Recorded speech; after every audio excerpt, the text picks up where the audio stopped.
Alright, good evening to one and all. Who we got in the chat room here? Alex Randall, big up. How you doing this evening, sir? Graham Coleman. Graham Coleman asks, what are you playing at the moment on the PS4? And thoughts on the beef with Golden Boy, Alvaroid, and Garcia. At the moment on the PS4, I'm not playing anything spectacular. I'm playing COD 4, which I play, I don't know, every other day maybe. I'll play a couple games of COD 4 online, COD 4 remastered. And with my girl, I've been playing a game called, uh, what's it called? Overcooked. Yeah, I mean, it's a silly little game, but in terms of couch co-op, Overcooked is quite fun. You know what I mean? To play with your girl or whatever. So yeah, that's what I've been playing. Not much else other than that. I was playing Red Dead Redemption 2 a couple months ago, but I kind of just lost interest in it. I played quite a bit of it, Red Dead Redemption 2. You know, the part where you go to the city and you start doing jobs for that Italian guy and stuff like that. So I played quite a bit of it, but I don't know, I just lost interest in that game. But yeah, those are the games I've been playing. James Wood, big up. You got a scary picture. Carly, big up Carly. Georgie, Ashley. James Wood says, I'm just watching the Fowler versus Fitzgerald fight and the Sky commentary is so biased it's embarrassing. Alexander Randall says, Hatman, what's your thoughts on Louis Theroux and do you enjoy his work? Yes, I do enjoy Louis Theroux's work if you take it for what it is, which is just entertainment. Louis Theroux really, for the most part, he's kind of like a troll. I know he doesn't come across as obnoxious as a standard troll, but really that's what Louis Theroux is. He goes in there for the most part with the intention of trying to ridicule the subject of his documentaries. But his ridicule is he's kind of one of those guys who likes to try and give you a rope to hang yourself with. You know that old English expression, if you give him enough rope he'll hang himself. That's kind of what Louis Theroux tries to do. So he has a way of doing a hit piece on you without making it overt. And obviously these programs are very cleverly edited, and Louis asks a lot of loaded questions, you know, a lot of questions with undertones and what have you. But if you just take it as entertainment, yeah, I do like Louis Theroux. I find him hilarious. He always stares at people for an awkwardly long amount of time. And he plays this wolf in sheep's clothing because he always tries to come across as an innocent, naive English, middle class Englishman who doesn't know anything about what's going on, but really and truly he knows exactly what's going on. And that's how he's able to get people to let their guard down around him because they think he's naive and doesn't know anything and is maybe a bit slow. But Louis Theroux's not naive at all. It's all a ploy. Felix, big up. MXLDR, big up. Yeah, Alex Randall, he does it subtly. He does it subtly. Ayed says, every time Louis Theroux just stares at people, I laugh so much. Me too. He stares and stares like it's a staring competition. Yeah. Okay, Diop. I always forget how to pronounce your first name, so I'm gonna call you Diop. Big up. Hello, Hatman. What's the longest you have jumped rope when you were boxing? I'm not sure. You know, I never really timed it, but I was never somebody who used to jump rope that much because I was never really that good at it, to be honest. You know how some people are good at certain things in the gym, like some guys are good on the speed bag, and other guys are good at skipping and stuff like that. I was never really good at skipping, so I didn't mess with it as much as other people did. You know, I just used to do it a little. Well, we call it skipping, you call it jump rope. So yeah, I never used to do it for an overly long amount of time. I could only really do the basic stuff like, you know, double jumps and triple jumps and stuff like that, crossover once in a while, but I wasn't really massively into jumping rope, and I found it boring to just jump rope for ages. There's certain activities in the gym which I can do for hours, like hitting the bag. Anybody who's ever trained with me will know I can hit the bag for hours. That was always my favorite piece of gym equipment, was hitting the bag. I would just stay on the bag for hours and hours and hours. Sometimes, I'm not joking, I spend 2 hours on the bag. 2 hours on the bag. Going in.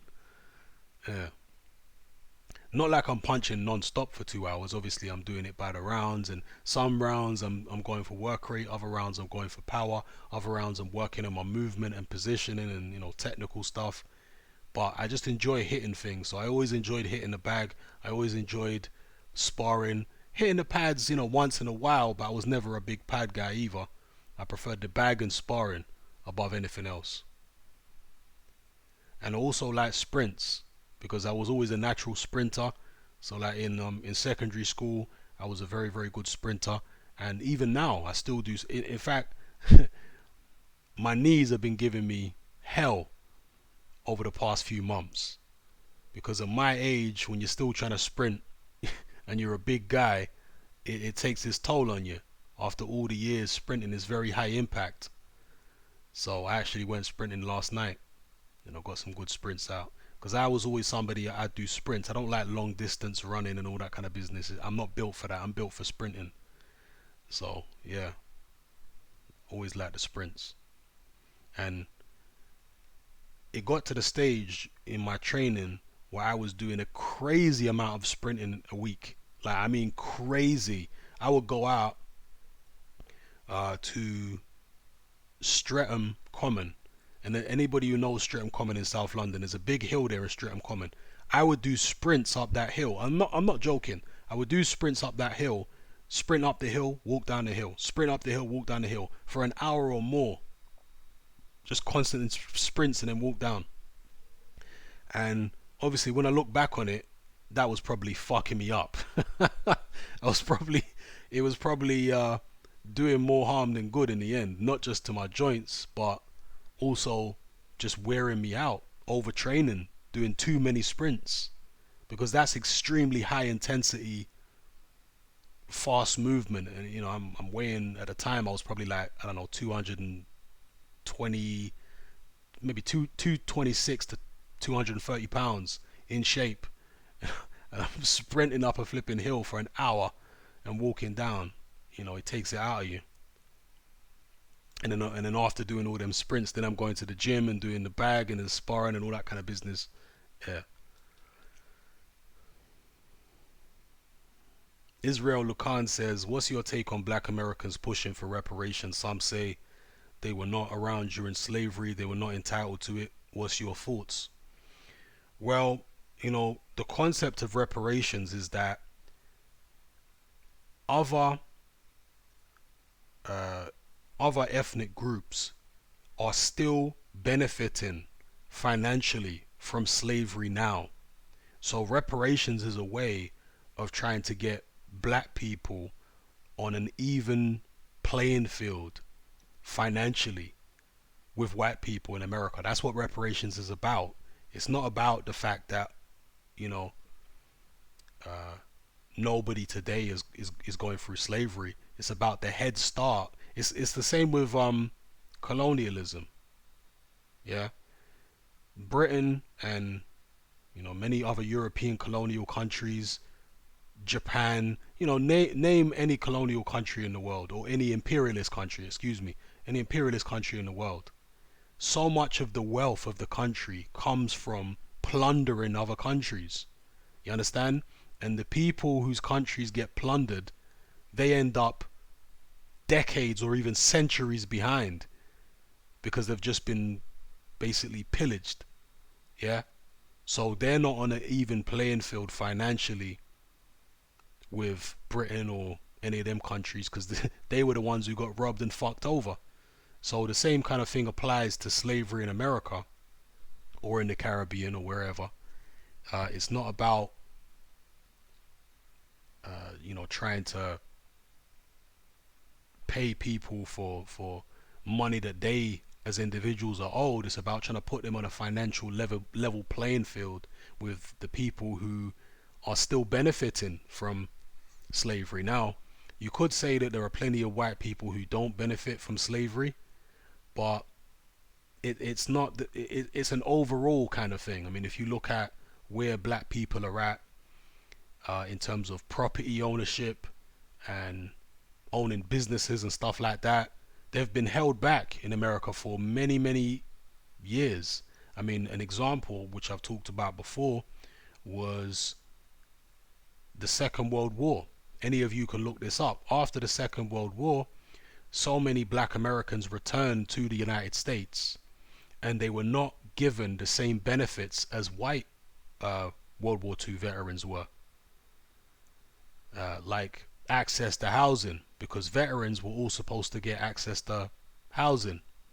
But when these black veterans went back to the United States, they were denied the bank loans necessary to get this affordable housing. So just on that level, the white World War II veterans in America had a massive leg up on the black veterans because of the fact that they could get hold of all this affordable housing and black people couldn't. So black people in America ended up in all these ghettos, on government housing and stuff like that, rather than the white picket fence, suburban life that so many of the white World War II veterans got instead.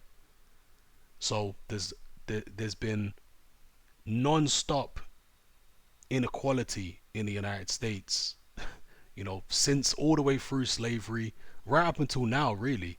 Obviously, it's not as bad now as it was even in the civil rights era or before. So it is getting better, obviously, but it's a slow process. So that's what reparations is about.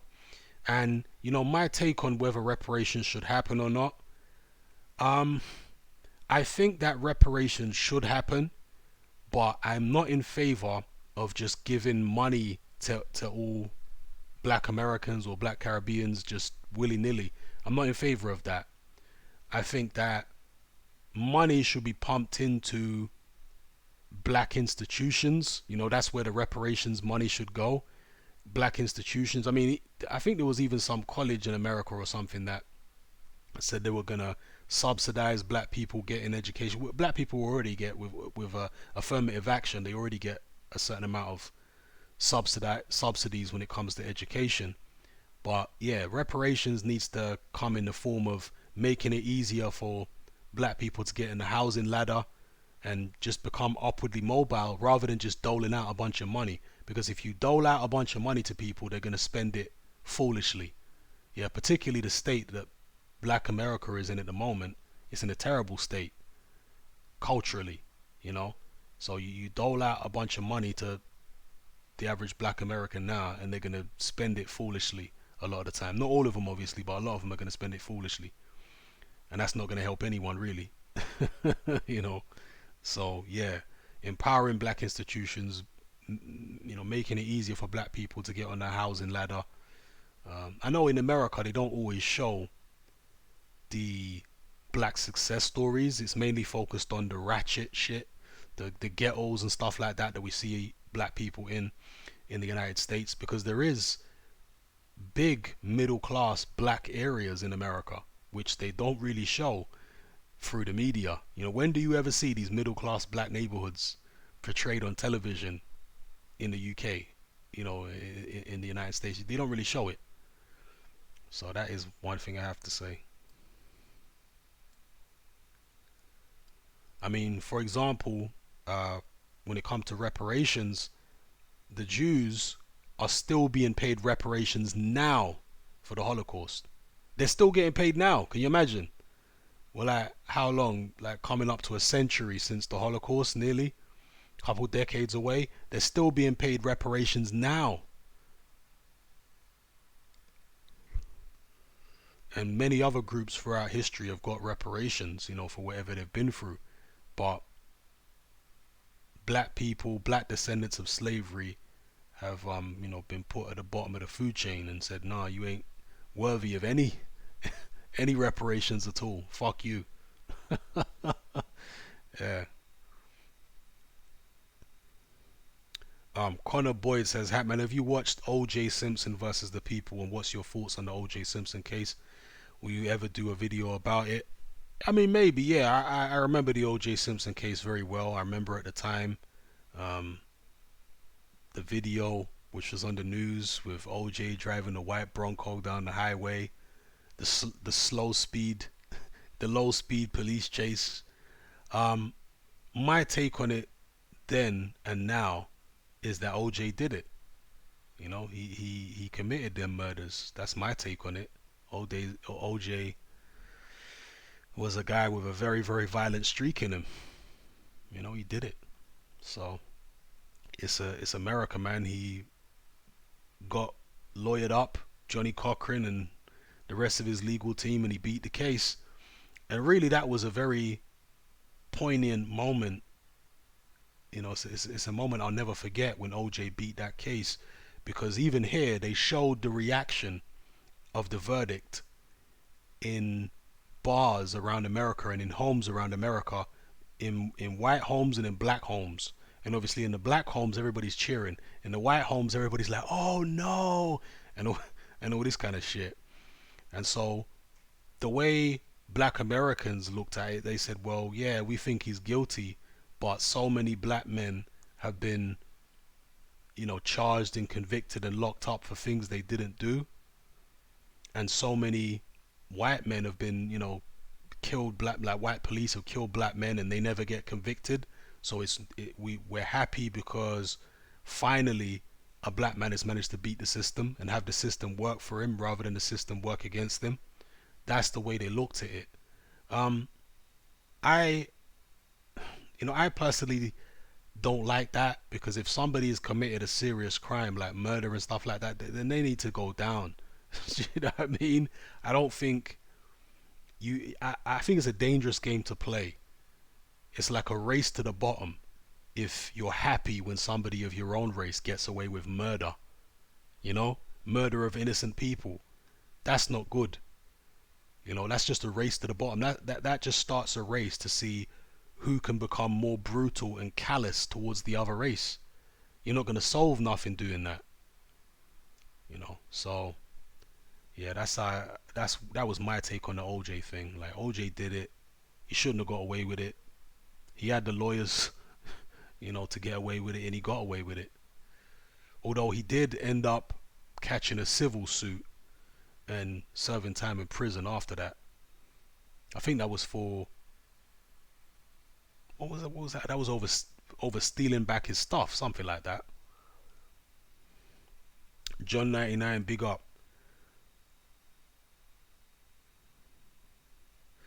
MXLDR says, any particular boxing shoes that you like? Yeah, Reebok boxing shoes.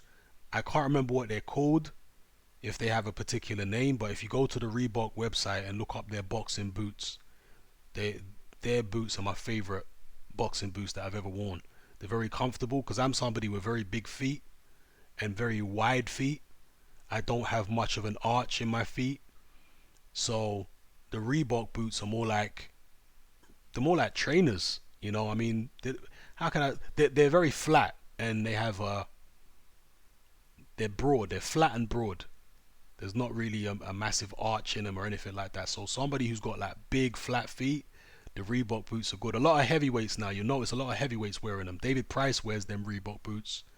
I'm not sure if I've seen Dylan White wear them, but loads of heavyweights wear them now, because for heavier people who tend to have flatter feet, they're the way to go.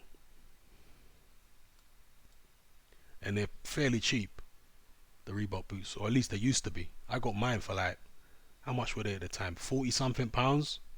They were pretty cheap at the time. Okay, Graham Coleman says, I'm playing Days Gone at the moment and quite enjoying it. Yeah, it didn't get good reviews, did it? Days Gone. A lot of people weren't really feeling the game when it came out. Israel Lacan says, have you noticed TV makes boxers appear bigger than in person? Yes, it does. It absolutely does. Yeah. I saw Lawrence Okolie and Dylan White the same week. I was surprised. I expect them to be as big as they appear on TV. Yeah, TV makes people look bigger. There's no question about that. Yeah, yeah, that's definitely true. That's not just an old wives' tale or whatever. That's actually true. TV makes people look bigger.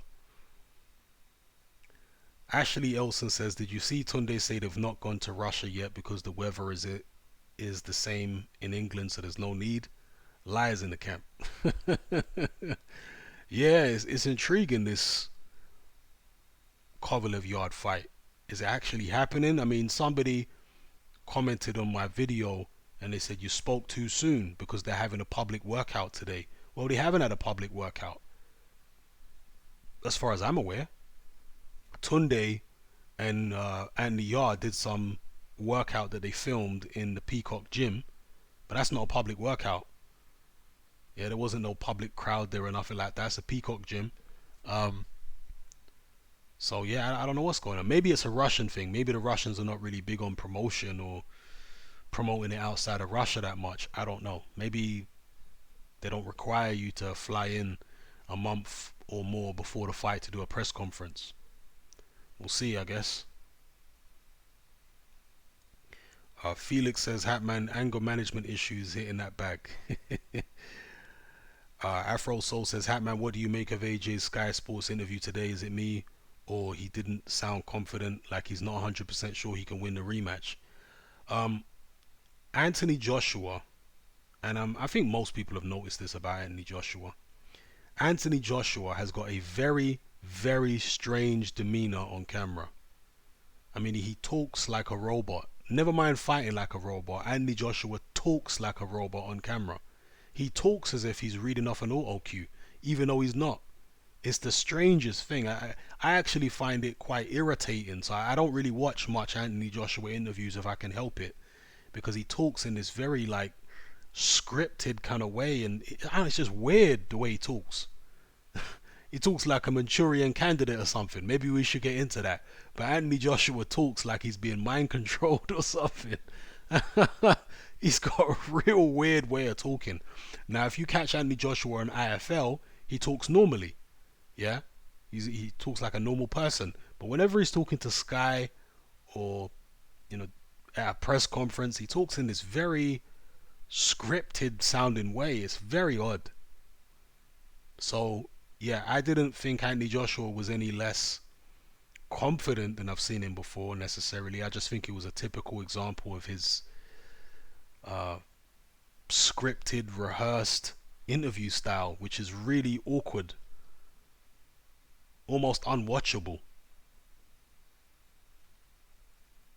John 99 says, yeah, sparring is definitely my favorite part of training, and sprints is fun too. Yeah, I love sprinting. I love the feeling of moving extremely fast. I never liked doing long distance running. Like, some people like it, and that's great. But for me personally, I just found long distance running boring. Like doing hours on the road or hours on the treadmill. I tried to do it earlier on in my life, when I was boxing. But I used to get shin splints and all sorts. But whenever I do sprints, I wouldn't get shin splints. I just realized that my body was built for sprinting. I don't have the correct body type to be doing 10 miles running. I've got the body type that is conducive for sprinting, short bursts of high intensity and high speed and power. So once I realized that, it really helped, because I was concentrating on the things that my body does well naturally, like sprinting. So yeah, I love sprinting, man. I always loved the feeling from when I was a kid of moving real fast. Evening, Gunardi. Alexander Randall says, Hatman, I've recently quit smoking and replaced it with vaping. Gov.uk says it's 95% less harmful, but I'm not so sure. Have you researched vaping? I haven't, but anything which becomes a mainstream trend and a mainstream really pushes and promotes, I instantly become suspicious of. Yeah, I instantly become suspicious of anything that becomes that popular. But no, I haven't really looked into it. Gennady says, Hatman, have you seen any of Billy Carson or Matthew Lacrosse work? I don't know how you pronounce that name. If you do, what do you think? No, I haven't looked into their work, to be fair. I've heard of Billy Carson, but the other guy, I've never heard of him. Tell me a bit about them. What kind of work are they doing, or have they done? Okay, Angry Luke says, Hatman, I'm doing a white collar in December. I've never boxed, but will get some sort of training, moderately fit and pretty strong. Any tips? My tips to newbies to boxing is always the same. When you're gonna have your first fight, stay calm and concentrate on the basics. If you feel nervous, if you feel just really nervous, make sure you keep your guard up so you're not getting hit, and stick to the jab. All right, use your feet and don't forget to breathe. Sometimes when you first start fighting, you forget to breathe. I know it sounds funny, but you forget to breathe.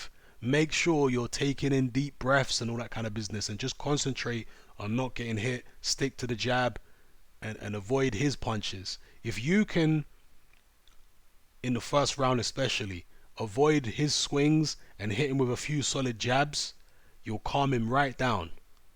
Trust me, you will calm him right down, and he's just gonna start. And if you don't calm him down, you'll make him more anxious, and he'll start making more mistakes. So, especially when you're a newbie, when you're having your first fight, normally whoever manages to stay the calmest and get hit least is gonna win the fight.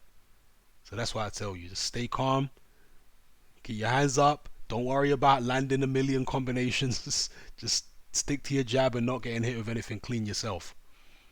And everything else will come off that. Carly says, did you look at the Bob Lazar Joe Rogan podcast I tagged you in? Do you dabble with cryptocurrency? No, I don't dabble with cryptocurrency. I saw the Joe Rogan Bob Lazar podcast that you tagged me in. I haven't watched it, but I did watch the Bob Lazar. I mean, I've known all about Bob Lazar since the 90s, so I knew about his story from then. And I did watch the Bob Lazar Netflix documentary, which is up at the moment.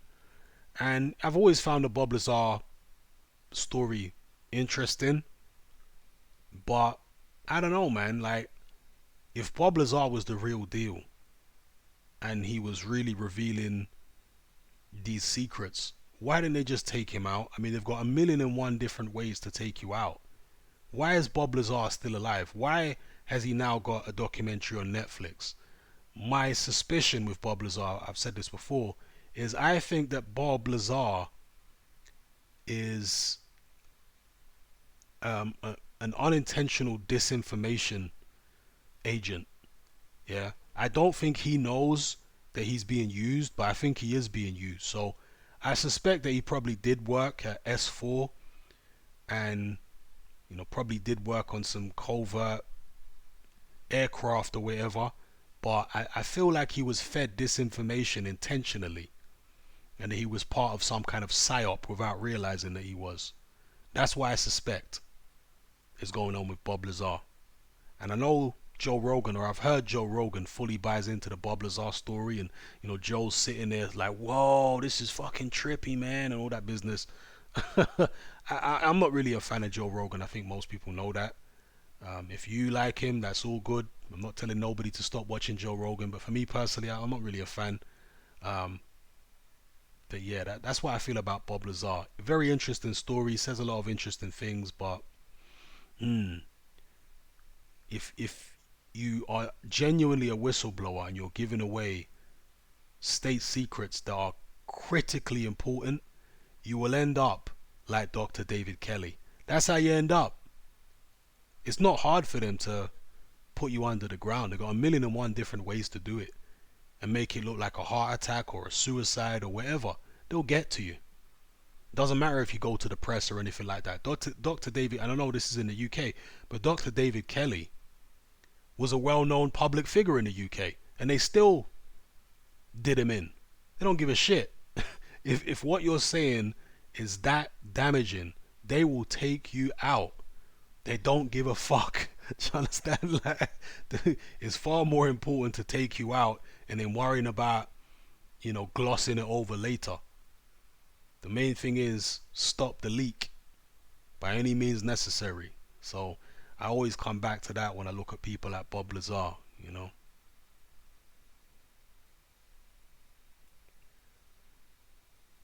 Connor Boy says, Hatman, what are your thoughts on Carlos Spodomir, the Carlos Spodomir situation? Are you going to do a video on that topic? I might talk about it on here. I don't think I'm going to talk about it on YouTube because YouTube are real sensitive when it comes to the stuff that you're talking about. Yeah, Baldomir, terrible, man. The guy was abusing his own daughter. I mean, that's some hillbilly shit. You know, that's just real fucked up. Some hillbilly shit, innit? How the hell could you be having sex with your own daughter when she's from, what was it, 7 years old or something? Man, that guy. Throw away the key, please. But for all you know, or for all we know, he might have gone through something like that. You know, that might, incest might be something that runs in his family. Who knows, man? That's not to excuse it, of course, but it's not normal or natural for a man to be sexually attracted to his own prepubescent daughter. That's seriously off key. So,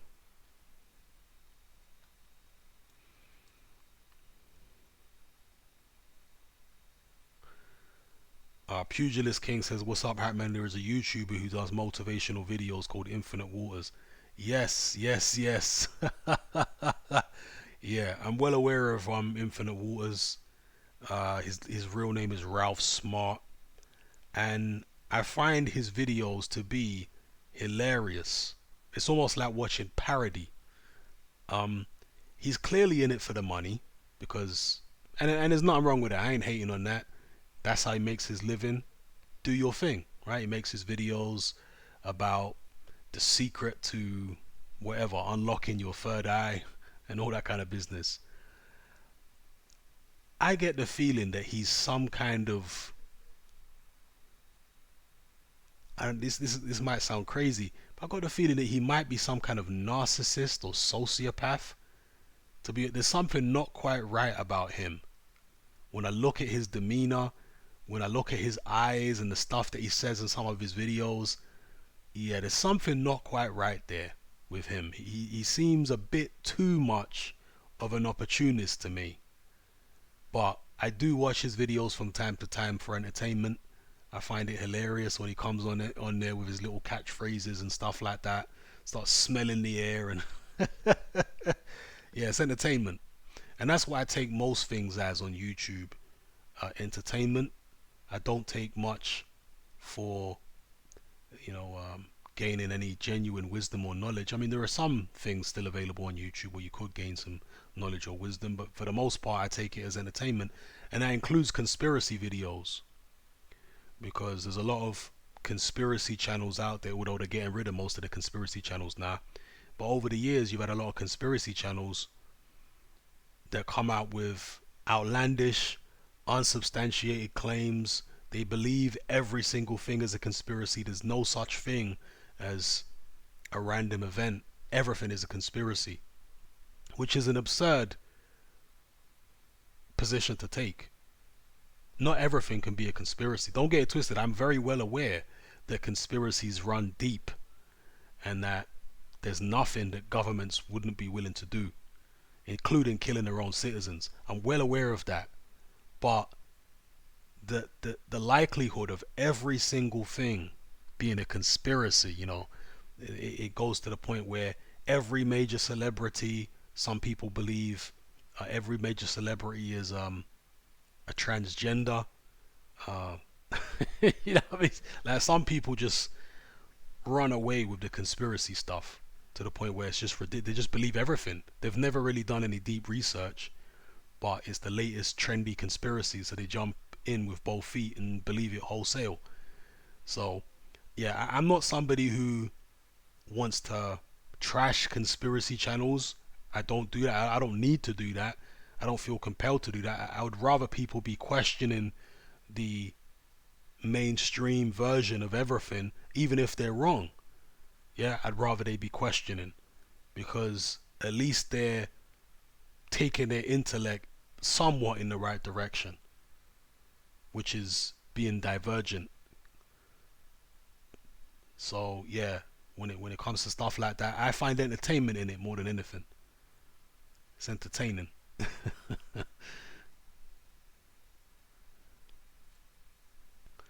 Okay, Alex Holden says, "Hey Hatman, have you read any of Graham Hancock's writings?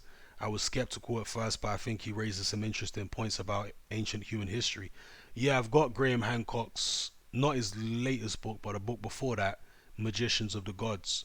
And obviously his most famous book was Fingerprints of the Gods, which he released in the late 90s.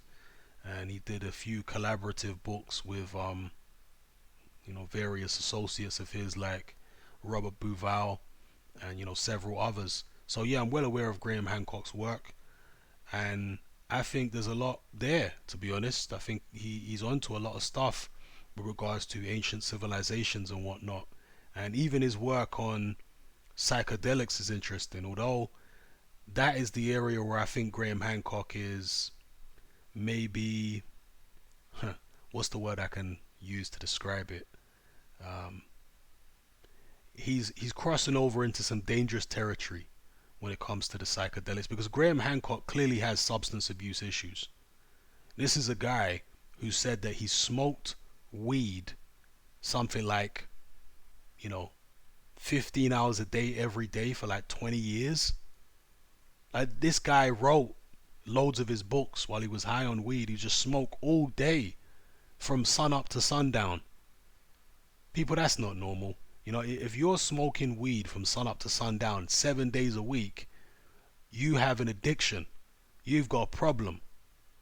And he admitted that he was addicted to weed and that it was causing him to become paranoid, and it was causing him to make his wife's life a living hell because of his paranoia, you know.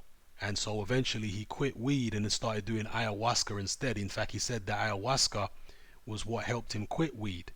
But then he's talking about he's done like 50 ayahuasca trips. Who the fuck does 50 ayahuasca trips? This guy, obviously, he was initially flying out to the Amazon to do these ayahuasca journeys, as he calls them. Um, but then he's managing to find ayahuasca in, I don't know, the United States and other countries. And this guy's just constantly on ayahuasca all the time, to the point where he became an ayahuasca junkie. So he just substituted one addiction for another. And I know they claim ayahuasca ain't addictive, but Graham Hancock was addicted. And as with most addicts, he tried to make out as though he wasn't addicted. No, he was addicted. He was also doing DMT, and I think he moved away from ayahuasca and started doing DMT. And it's interesting, there was one interview, yeah, that Graham Hancock did about ayahuasca, where he was asked, "Are you still doing ayahuasca?" And he said no. And they said, "Why did you stop?" And he said, "Well, because there's a dark side to everything." And he said that at one of his talks that he did, some lady in the audience, something sinister happened to her in the audience. Like, something went wrong. He was alluding to some kind of like spiritual or demonic um, interaction between this lady and whatever. And that there was some kind of dark presence looming over him and at his talks because of his interactions with ayahuasca. I mean, make it out what you will. But yeah, I think Graham Hancock has got an addictive personality, and that's why he tends to get hooked on substances. But then he promotes it in his book as if it's cool. He's constantly banging on about, decriminalizing all drugs and all this kind of business. And society, I think, is far too sick for you to be decriminalizing all drugs at the moment. If you had a society that was functional and that was, okay, and we didn't have all this mental health problems and social issues, if you didn't have all that, then cool, go ahead and decriminalize all drugs. But decriminalizing crack cocaine right now, I'm telling you, people, as somebody who grew up in South London in the 1990s during the height of the crack epidemic, you decriminalize crack cocaine, it's not going to help anybody. Trust me. Yeah, you do not want a whole heap of people taking crack anywhere near you. So, yeah, Graham Hancock does good work, but the stuff about drugs, to me, it's a little worrying with Graham Hancock. And that's not to say that there isn't some validity to his work into psychedelics, because it's very interesting when you're dealing with the world of so-called hallucinations, because are they really hallucinations, or are you tapping into a higher level of reality, a different dimension? I mean, who knows? I definitely suspect that reality is far stranger than we're led to believe. So, but yeah, I just feel like he's maybe a bit too enthusiastic on the drugs.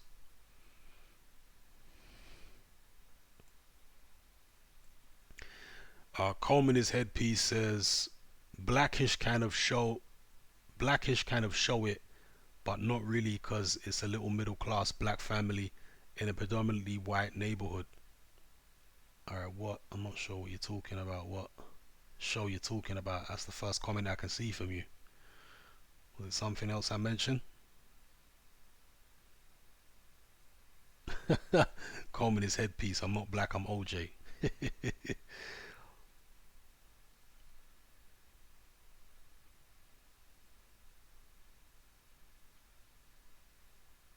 Fat abs, big up.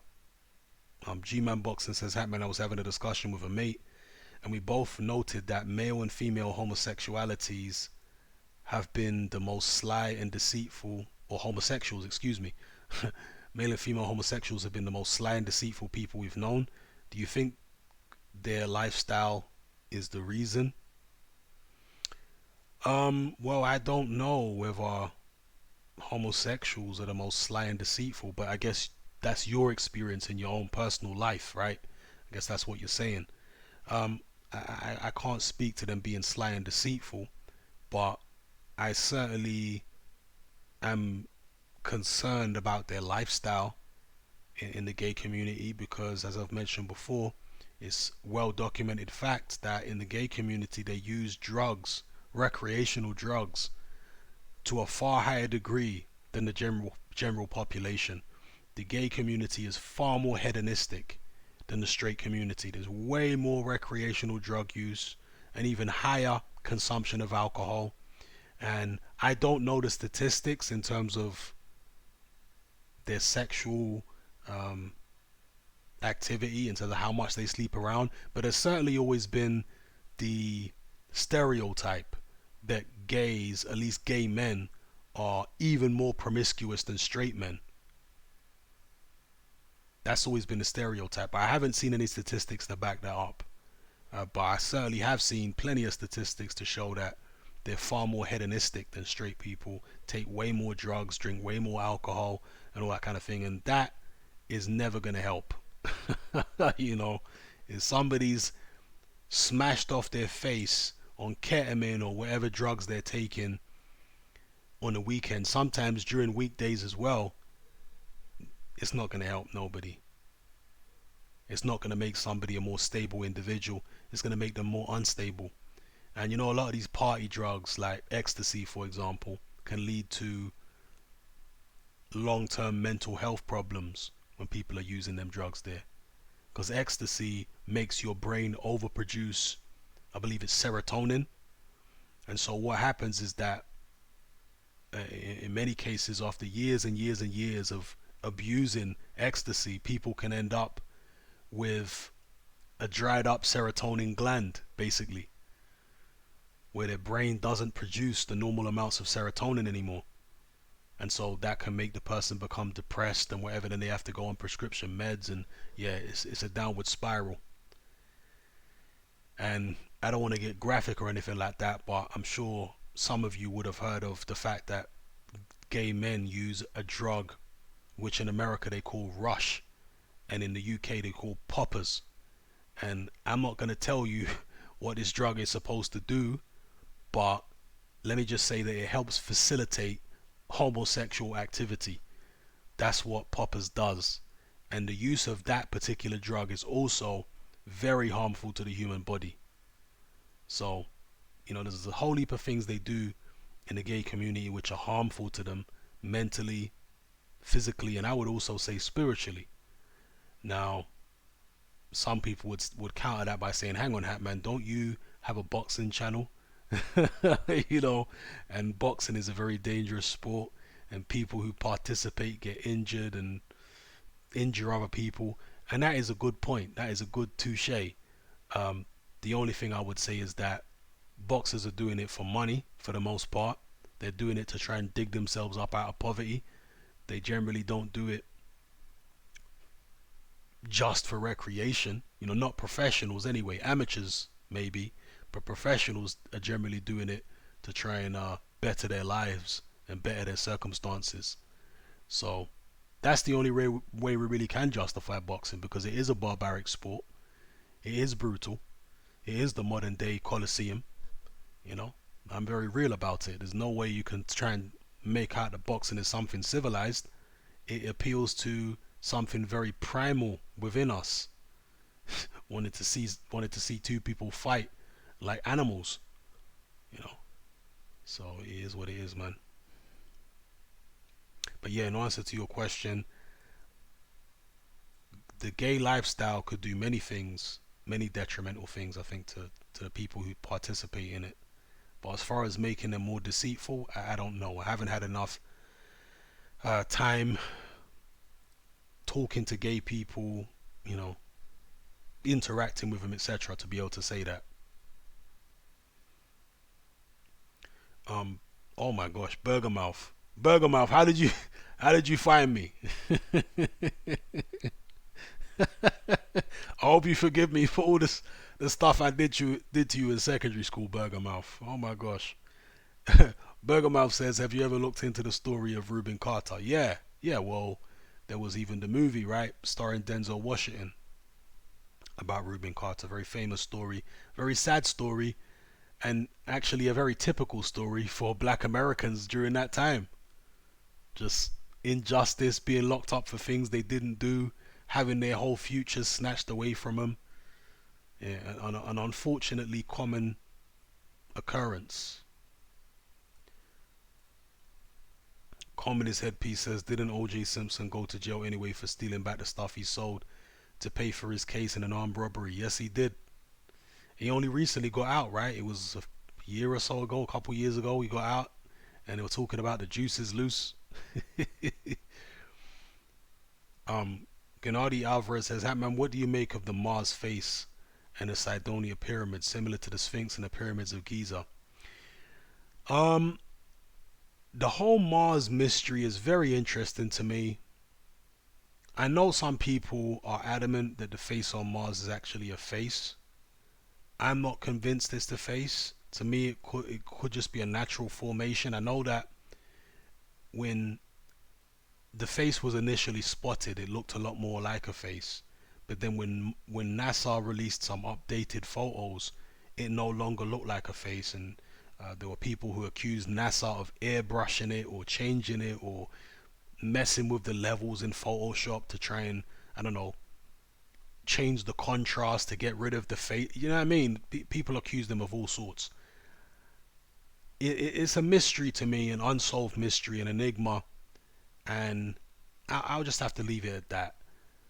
I have seen some people's work on Mars, like for example Richard D. Hall and Andrew Johnson have done some work on the Mars rover, where they contend that the Mars rover is not actually on Mars, and that is some compelling work that they've done on that, because the inference is, or the theory is, that the Mars rover is actually on Earth and they're faking a lot of these Mars missions.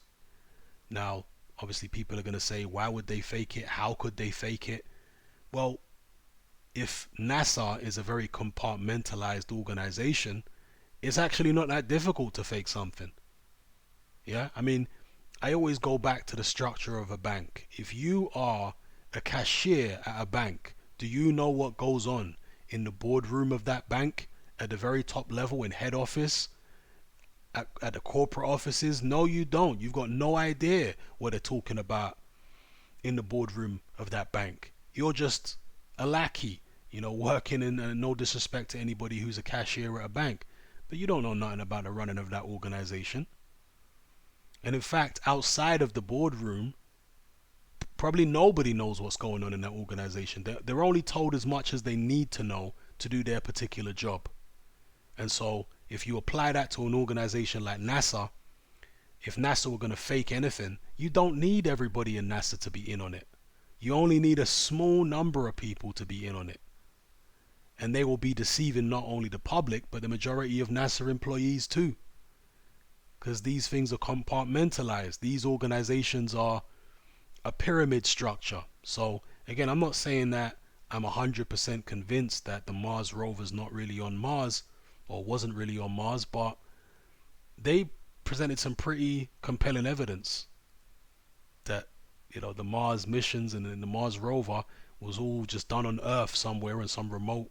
They actually named the island, and they showed some pictures of the island, and they pointed out how there were pictures of Mars that were released on the NASA website and the sky was blue, but yet the sky on Mars we're always told is red, and the Earth on Mars is supposed to be really red as well, but in these pictures it looked like it could have been on Earth, you know, blue sky, and the dust on the ground did not look particularly red. So yeah, they present a lot of information about that, a lot of evidence, and it's pretty compelling. So I certainly don't trust NASA. That's one thing I can say. I can't tell you that everything they do is fake and BS, but I have to imagine there's going to be a certain degree of fakery there. And has there ever been life on Mars? Is there still life on Mars? Was there civilizations living there? Because I know this is what a lot of people talk about. I mean, I've got no idea. How could any of us possibly know? Uh, I like to stay on the fence, you know, on these things because that's the logical thing to do. Rather than take a solid position on one side or the other, that's not logical. You haven't been to Mars. You haven't been in the inner core of NASA. How could you possibly know? All we can do as outsiders is deal with whatever circumstantial evidence we can deal with, or stronger evidence, and make an educated guess, but we can never know for certain. So I don't come down on one side or the other really with regards to the Mars face.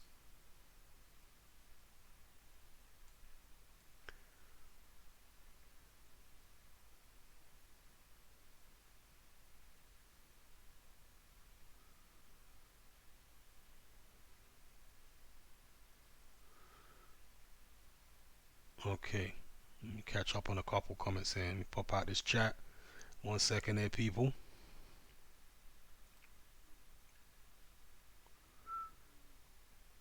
What's going on with this chat box? Okay, there we go. All right.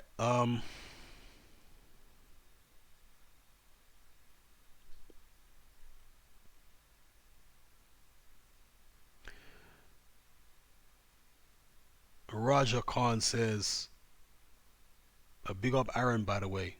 Yes, big up Errol Spence.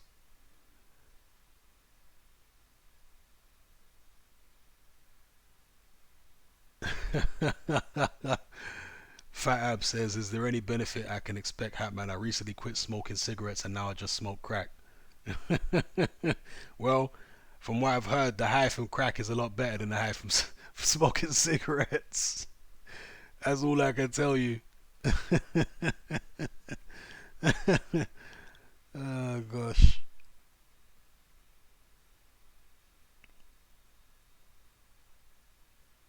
Okay, Asim Khan says, have you ever met Boxing Beats and Rhymes or any other boxing YouTuber? I haven't met Boxing Beats and Rhymes. I have met, well, let me not say formally met, but I've been around some other boxing YouTubers and they didn't know that it was me. You see how I'm sly? They never knew it was me, but I knew it was them. At certain boxing events, I've been around some boxing YouTubers, and you know. Fat Ab says apparently Kovalev is going to throw the fight. Thoughts? He's going to throw the fight. So some people can make a lot of money betting in Russia. I would have thought Kovalev is a bit too proud for that, but who knows? Maybe he's got legal issues.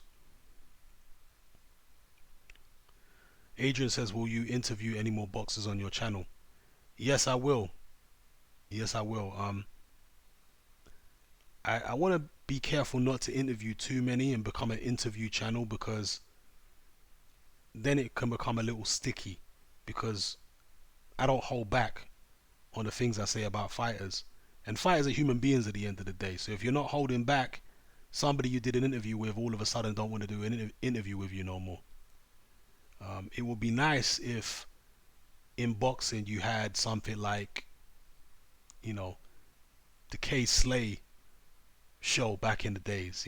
K Slay, the drama king, um, where anybody who went on the K Slay show knew that he weren't going to hold back. So you accepted that before you went there. In boxing, you're not dealing with rappers. You're dealing with fighters, people who get in the ring and fight for a living. So a lot of them,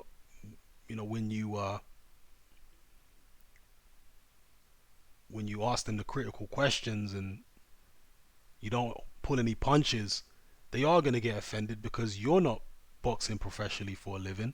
So how the hell can you be sitting there criticizing them? This is their attitude. How can you criticize me? You're not getting in the ring. You're not doing none of this. You're just some guy sitting behind a keyboard talking. And I get that and I respect that, but that's where it can become a little sticky if you start doing a lot of boxing interviews, because you see people like Coogan and most boxing interviewers, they don't go all in the way people like me do, or Boxing Beats and Rams, or whoever. They tend to hold back a little bit. They can't go too far. They can't tell the fighters what they really feel all the time, because they have to maintain relationships with these fighters. And I don't want to be constrained by that. I don't want to have to be thinking, okay, I need to maintain a relationship with a fighter, so let me not say this or let me not say that. But I will be doing interviews with some fighters, yes. And in fact, one of the fighters who I don't have to worry about with regards to what I just said is Lawrence Okolie. I know he's not the biggest boxing star in the world at the moment, but I've spoken to him behind the scenes, and he actually reached out to me and said, don't ever go easy on me in your videos just because we're cool. You know what I mean? Because I listen to your videos to hear the undiluted truth from an unbiased source, because I know you're not just some fanboy, and at the same time I know you're not going to be afraid to criticize me. So when I want to hear the real, I listen to you. When I want to hear the truth about my performances.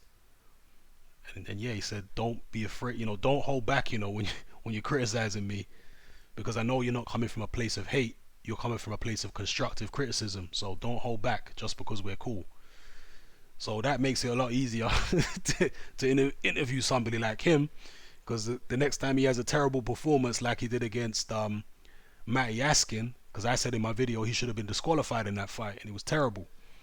So the next time he has a performance like that, I can criticize him for it and then still get an interview with him, no problem. Yeah, I mean, makes it a lot easier.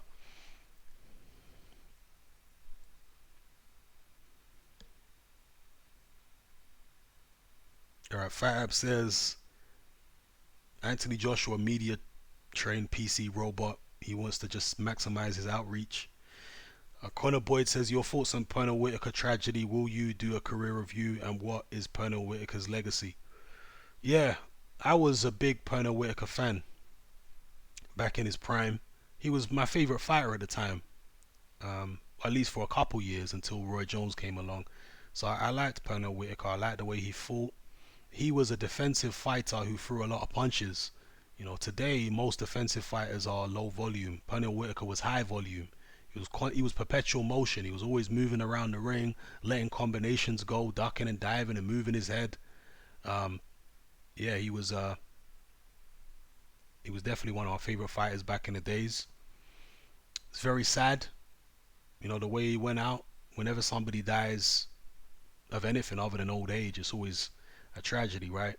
Um, and his legacy, I felt like Pernell was somebody who didn't get the credit that he deserved. I mean, he was highly regarded at the time, but he had some unfortunate decisions go against him because of politics. He was never really the proper A side. in most of his big fights, and that's a shame. You know, he was a Duva fighter, but he went up against Don King fighters and fighters of other promoters who were more powerful than the Duvas, and it just didn't work out for him by way of getting certain decisions, which was a shame. Obviously, the biggest one was when he fought Julio Cesar Chavez Sr., and most neutrals even felt like he won the fight. The fight, I believe, was a draw, right? Off the top of my head, I don't think he lost the fight. It was a draw. Most people feel like he got jobbed out of a decision that night, and there's no way that, that Chavez won the fight, including me. So, yeah, his legacy is he was hard done by a lot of times, and if he hadn't been hard done by, his resume would look a lot better than it actually is. And it's already good, but it would have looked a hell of a lot better if he wasn't hard done by.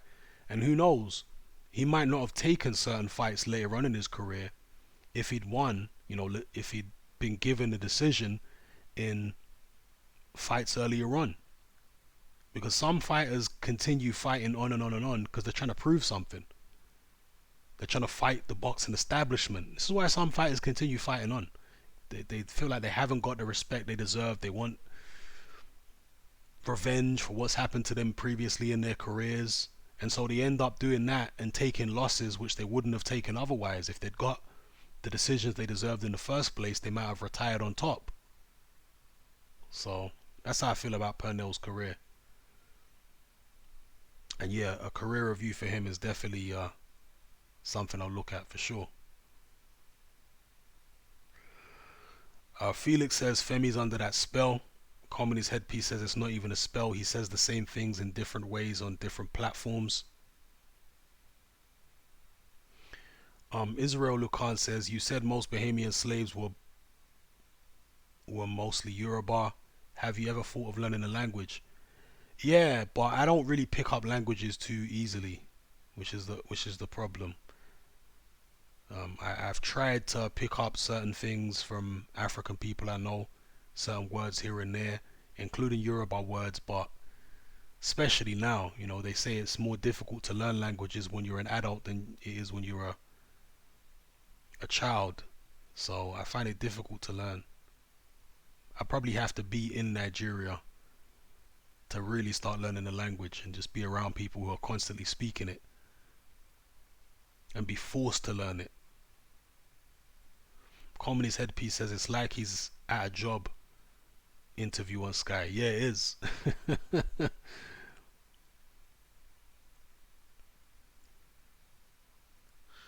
Alright, big up Angry Luke. Gennady says Bill Carson and Matthew do work on deep history like the Emerald Tablets and Anunnaki. Okay.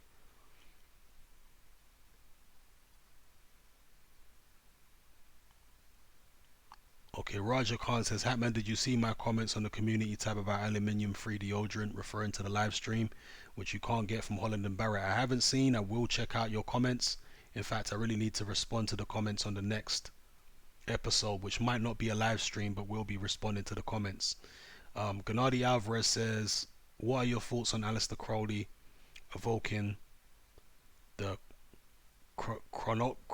how do you even pronounce that? Chronozan demon in the Sahara Desert?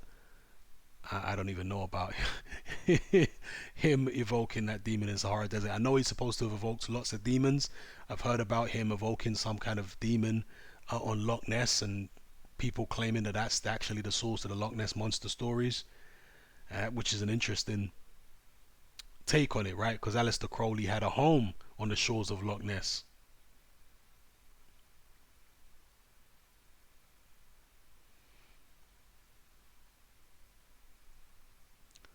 Yeah, Fat Abs Music says Infinite Waters does have some useful vids sometimes, no lie, even though he's a bit eccentric. Yeah, he does. Some of his videos are actually decent. It's just my overall take on his character is that he's a bit of a suspect character. But he does do some useful videos. I'm not going to lie about that. Connor Boyd says, I used to watch Joe Rogan a lot when I was a teenager. Now I can see criticisms of him a bit more as I've gotten older. If you watch his earlier podcast from 2010ish compared to now, it's night and day. I agree. Elliot says, Hatman, have you looked into the Zodiac Killer? Yes. There's actually a movie about the Zodiac Killer, which is pretty interesting. That's got what's the guy called? Iron Man. What's Iron Man called, man? How could I forget his name? Iron Man, Sherlock Holmes, Robert Downey Jr. Yeah, Robert Downey Jr.'s in the movie about the Zodiac Killer. And I've watched documentaries on the Zodiac Killer and stuff like that. And interesting, the Zodiac Killer has never been identified, but some people have speculated, and including law enforcement officers have speculated that the Zodiac Killer could have been part of some type of satanic cult. Um, One of the widely accepted theories is that he was ex-military, the Zodiac Killer, because of what he was seen wearing at some of these crime scenes and stuff like that by witnesses who survived, or witnesses who saw a man in the area. Uh, but yeah, I'm gonna definitely do a podcast about the Zodiac Killer, 100%. I'll continue the serial killer episodes.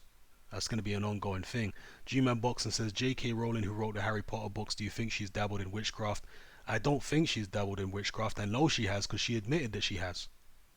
J.K. Rowling has admitted that she studied the occult, and she admitted that she's put real occult practices into the Harry Potter movies. That's on public record. She's admitted that. But she obviously makes the witchcraft out to be, just a little bit of a childhood lark, rather than anything sinister, as you would, right? But she's admitted that she's long had an interest in the esoteric and studied witchcraft and whatnot.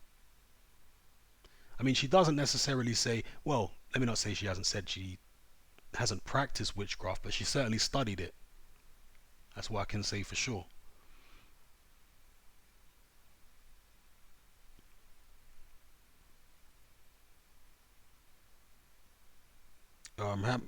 John 99 says, Hatman, can you do another My Greatest Regrets episode?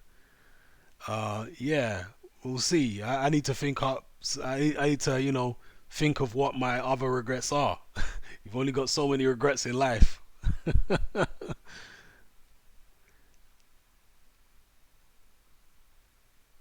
Adrian says, I love Graham Hancock, but you're so right. Luke B says, Hatman, I've missed every stream for 2 months. Women trouble. What kind of women trouble you having, bro? Adrian Remedy says, I've been looking at simulation theory. What are your thoughts on it? Yeah, that's kind of like the cutting edge in the mainstream of science with regards to the nature of reality. I guess this is what David Icke talks about, is we live in a simulation. And now quantum physicists and what have you are looking in this area and speculating that we may live in a simulation. That is some giant cosmic video game. And it makes sense, at least on some level, because what do we as human beings do? We try and recreate our own reality, because we have created what? Video games. You understand? So we're trying to recreate the reality that we live in. Who's to say that we're not already part of a recreation of another reality? You know?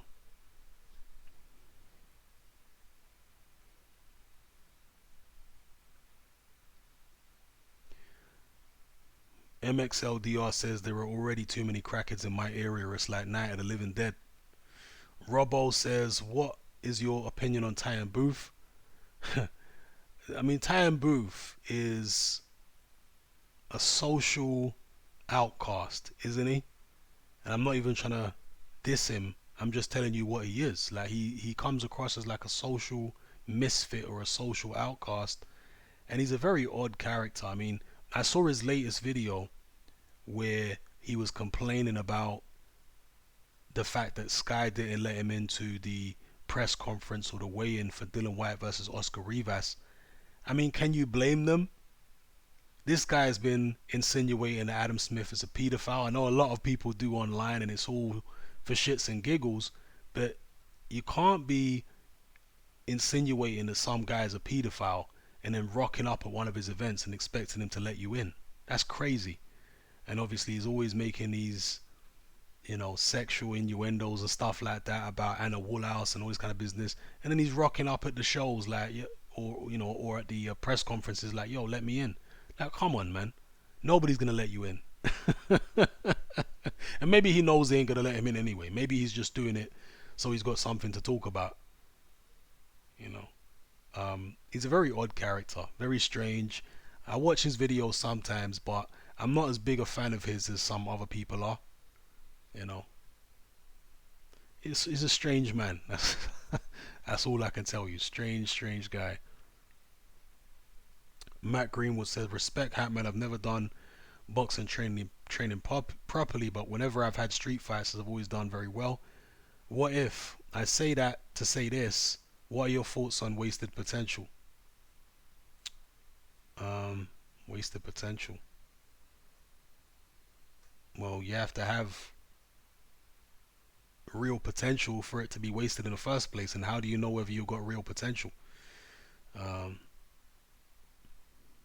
you have to actually show the potential. You have to have people come to you and say, okay, wow, you could do something with this. People in the know, you know. Uh, but yeah, I don't like wasted potential. Obviously, I've spoken about this before. I like people to make the most out of whatever talent they have. I always encourage people around me to do so. I help them if I can, because I have never liked working for people, and I've always enjoyed being self-employed for all these years that I've been self-employed. And I always try and facilitate or encourage and help others do the same as me, become their own boss.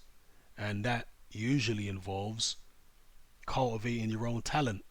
So if you've got talent, if you've got ability, embrace it, work on it, believe in it, and cultivate it.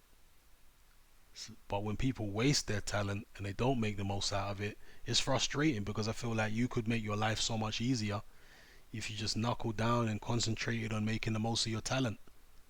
Your life could be so much easier and happier if you did.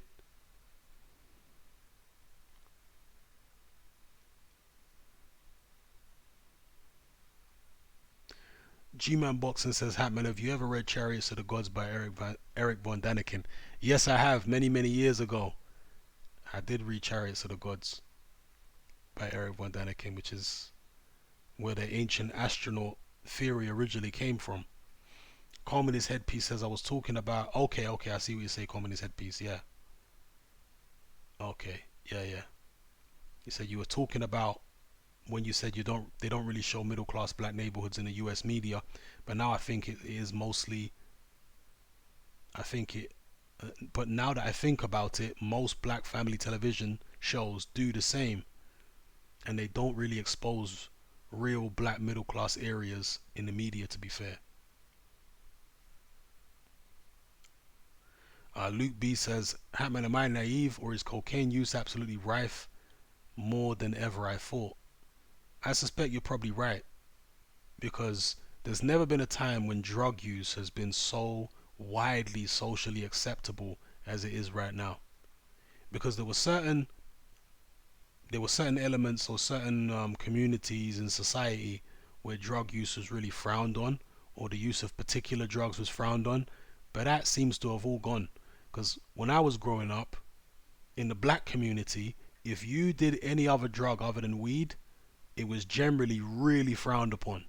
Yeah, like the whole thing in the black community is we smoke weed, but we don't do nothing else. We don't start sniffing coke or taking pills or doing any of that weird shit. We smoke weed and that's it. I think it changed really when crack cocaine came on the scene, because a lot of people started smoking crack and people didn't know what it was. And because it appeared very heavily in black communities, black people were more willing to accept it because they saw other black people doing it. Roadmen were doing it and all this kind of stuff. So I think crack changed things to some degree, but also the music, because towards the end of the 90s, a lot of rappers started talking about doing party drugs like ecstasy, and that started influencing black people to then start taking ecstasy. See, this is how powerful music is. This is why it's so vitally important for the powers that be to control music artists and public figures. This is what they do. They control them. They control the kind of messages they promote because they know the influence they're going to have over their audience. As soon as these rappers start talking about taking ecstasy, all of a sudden, in the black community in the UK, people who had never taken ecstasy before started to take ecstasy because they heard it in a song. I know it sounds dumb, but most people are dumb, unfortunately. So, that's just one example of how drugs have become a lot more prevalent in the black community. Now people are taking a whole heap of variety of different drugs. They're taking everything that everybody else is taking, pretty much.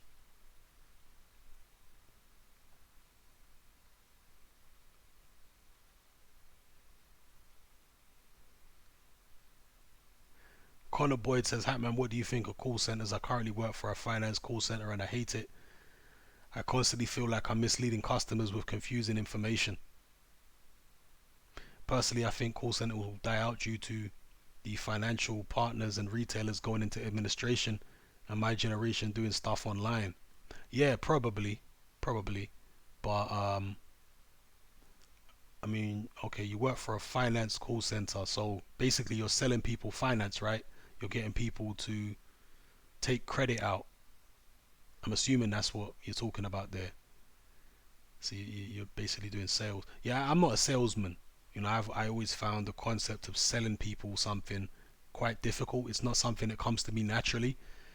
Because I always feel because I never used to like salesmen for one. I'd hate going into a shop and then have someone come and breathing down your neck trying to sell you something. And I'm like, yo, back up off me. If I want to buy something, I'll buy it.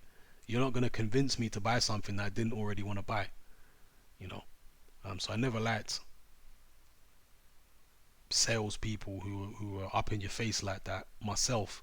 So I never felt like I could do it either. Start selling people things and be overly pushy about it. My whole thing is if if the product is good enough and you're already advertising or whatever on television, then you don't need to be pushing up on people and be all up in their face and virtually forcing them to buy your product. You don't need to do that. That's always been my take on it. You cold calling them and doorstepping them. Do people still do that? Door to door salesman? That's probably died out by now, right? Georgie says some people attribute AIDS to poppers. Yeah, I've seen that. They say that poppers can diminish the immune system to the point where you end up with acquired immune deficiency. So you end up with the symptoms of AIDS, of having a diminished immune system.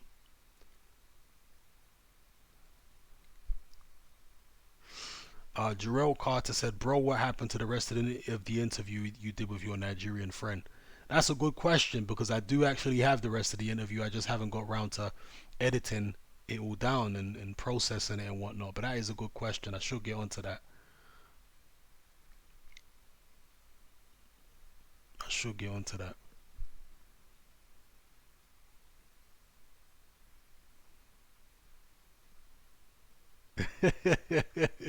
Fat Ab says, Burger Mouth is here. Hatman, apologize for that punch. Adrian Remedy says, The Wire did a video of Ruben Carter on his crime channel. He thinks he was guilty. I like The Wire's crime channel even more than I like his boxing channel, truth be told. G-Man Boxing says, Hatman, have you ever looked into the hollow moon theory? Yes, I have. But again, how would we know whether it's hollow or not? David Icke is one of the biggest proponents to that theory, the hollow moon theory. I've got no idea whether it's flat or not.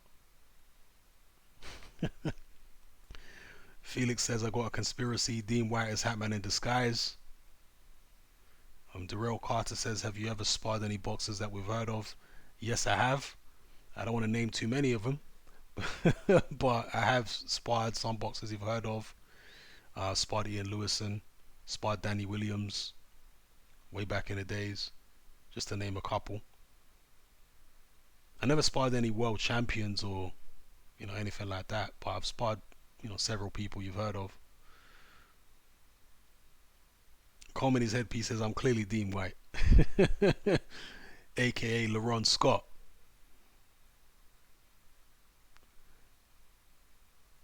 Cash Machine says, I respect that from a collie. With that mentality, he can go far.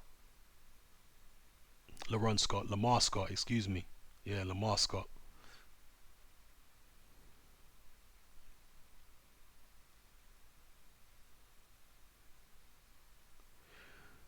G-Man Boxing says, I'd love to get my channel into an interview channel. It's extremely hard in Ireland as most fighters are unknown. Well, spending a lot of time in the gyms, going to the gyms and interviewing fighters, you end up with a grassroots following. So even though you might feel like most fighters are unknown, IFL started out like that. You know, when IFL started out, they weren't interviewing all the biggest stars. They were interviewing small hall fighters. But they kept plugging away, and they did it with passion, you know, interviewing small hall fighters and treating small hall fighters as if they were major fighters, you know. That's part of how IFL became successful, because they started at the grassroots level. They didn't just start up a channel and try and interview all the world champions. They were at York Hall and at all these little small hall shows interviewing people who don't normally get interviewed, and that's really the key to their success. Fat Ab says, would you ever live in a country like China, Japan, or Korea, etc.? I don't know. I mean, I wouldn't rule it out. I'd like to at least visit Japan or Korea. I can't lie, the China surveillance situation is a bit deep. You know, it does kind of intimidate me a little bit, how OTT, the government control and surveillance is in China. Darrell Carter says, why don't you, I guess you meant to say, learn your girl's language? Because my girl's language is very, very difficult to learn. I don't think there's probably anybody here who could learn her language. Yeah, I mentioned it last time when Afro Soul was talking about it, and because he knows what language my girl speaks, and he said that, yeah, he's dated a girl from that part of Africa as well, and nobody can speak their language other than them. Nobody can pronounce the words because they use such unusual sounds in that language. Errol Spence says, Hatman, what are the areas what area do you hate in South London? Me personally, I hate going Peckham. Although I live 15 minutes away, it makes me feel sick. There's no area in South London that I hate. You know, I'm cool going anywhere. Peckham, you know, Croydon, Thornton Heath, Norwood, Crystal Palace, wherever. I'm cool anywhere in South. Big up Chaz. Big up Henry Atkins. Errol Spence says, what are your thoughts on the show Crime Watch they used to show on BBC, but it got cancelled a couple years ago? Again, Crime Watch was entertainment for a lot of people. Even though it's a real show about real crimes, it was entertainment. People used to like watching the reconstructions. And obviously the most famous thing about Crime Watch was Jill Dando and her murder, which is still unsolved all these years later. Jill Dando was a national celebrity in the UK, the most famous presenter there's ever been on Crime Watch, alongside that Nick guy, but she was more famous than him. She was more liked by the public than him. And at the very height of her career, Jill Dando, someone who looks eerily similar to Princess Diana, and she was killed around, you know, the same kind of time as Princess Diana in the late 90s. Jill Dando was killed in broad daylight on her own doorstep in Fulham, which is an inner city area of London, a very affluent neighborhood. And this woman was killed in broad daylight on a residential street in a very affluent, densely populated area of London. And to this day, even after the police spent over £1 million investigating the case, nobody has been brought to justice. And in fact, they tried to fit up a guy called Barry George, who spent years of his life in prison only to be found innocent many years later and paid a bunch of compensation. I mean, I just cannot I cannot get my head around how the police could spend that much money. And remember, £1 million in the late 90s is worth a lot more than £1 million now. I can't get my head around how they could spend all that money, and this was the murder of a public figure in broad daylight in inner city London, and nobody got caught. I can't come to any other conclusion other than there was some funny business going on.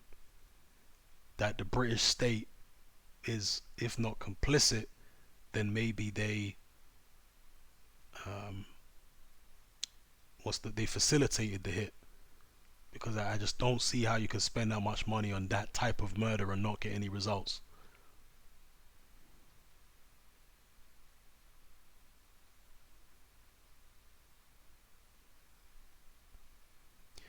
Darrell says, did you hear about Diddy sleeping with his son's ex? Nah, never heard about that. Cash Machine 1 said it was funny when Shane Fury accepted a boxing fight with Dean White. Then Dean came out as a secret lifelong grappler. Yeah, it was pretty funny. Dean White looked like he didn't want no smoke, truth be told. I know that's what the rest of you are thinking as well. He looked like he didn't want no smoke.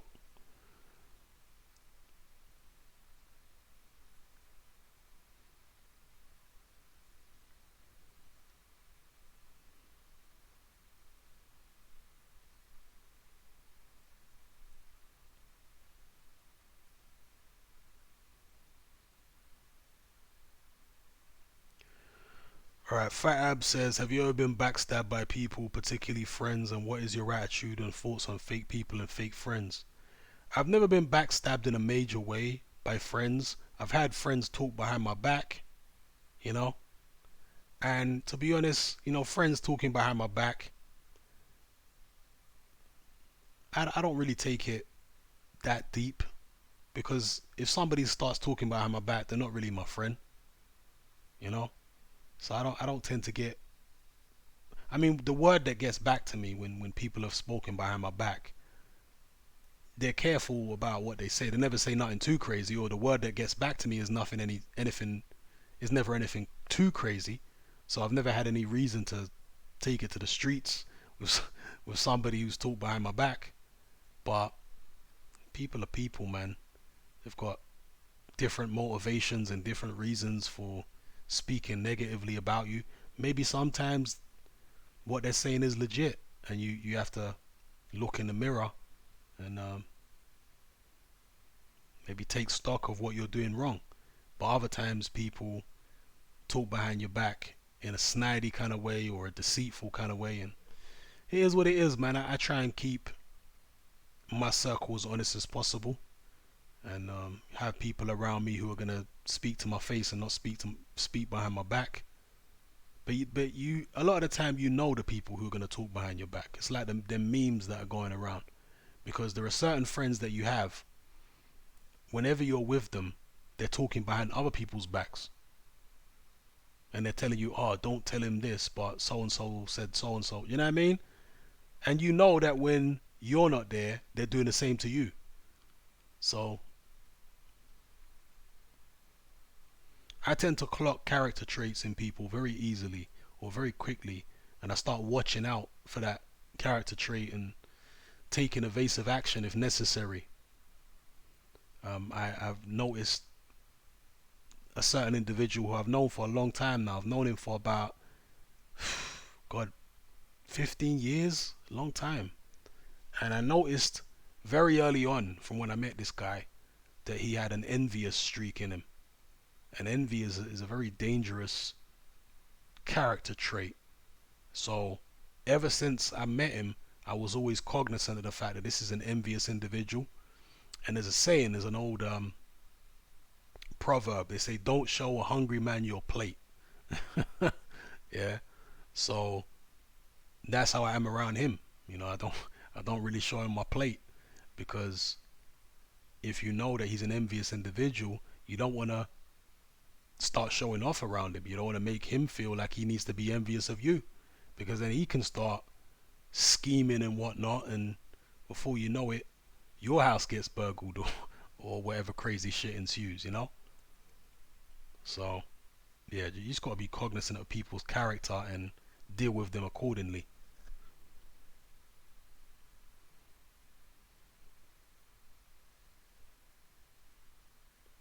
Common his headpiece says thoughts on rapper Common. Do you rate him? I suspect you would describe him as beta, but I like his tracks. Yeah, I've never really liked him, and I would describe him as beta. Yeah, I've never really been a fan of Common. I can't say he's crap, but he's just not really on my vibe at all. Common, you know, it's just not really on my vibe. I actually prefer a very little, pretty much an unknown rapper who was Kanye West's mentor, and he's really more of a producer than a rapper, called No ID. And No ID released an album, I think it was around 1998, and I can't remember the name of the album now. Was the album just called No ID? I can't remember. But that album right there, No ID's album that he released around 98, something like that, that album was low key fire. Yeah, I mean, I like that album.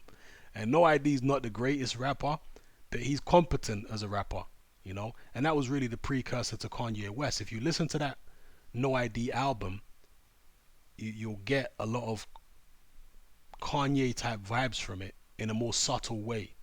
Because No ID is not as narcissistic as Kanye West, not as colorful as Kanye West, but the kind of concept of where No ID was coming from on that album is very similar to what Kanye West produced in his first album, um, College Dropout. Very similar kind of thing. But yeah, I prefer No ID because they're all from Chicago, like Kanye, No ID, um, Common, and they're all in the same kind of vibe because none of them are gangster rappers, right? Like Common's not a gangster rapper. No ID, all them guys there. Common, Kanye.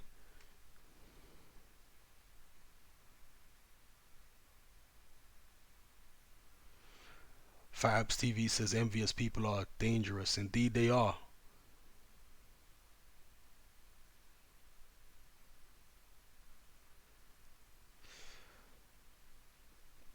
All right, peeps. I'm gonna hit the sheets right now.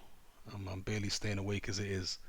So thanks for joining me, and I'll catch you guys on Friday. It might not be a live stream on Friday. I need to start working on some of these podcasts about particular subjects, the serial killer podcast and stuff like that, and also get to answering the questions on the community tab. So yeah, I'll catch you guys on Friday. I'm out.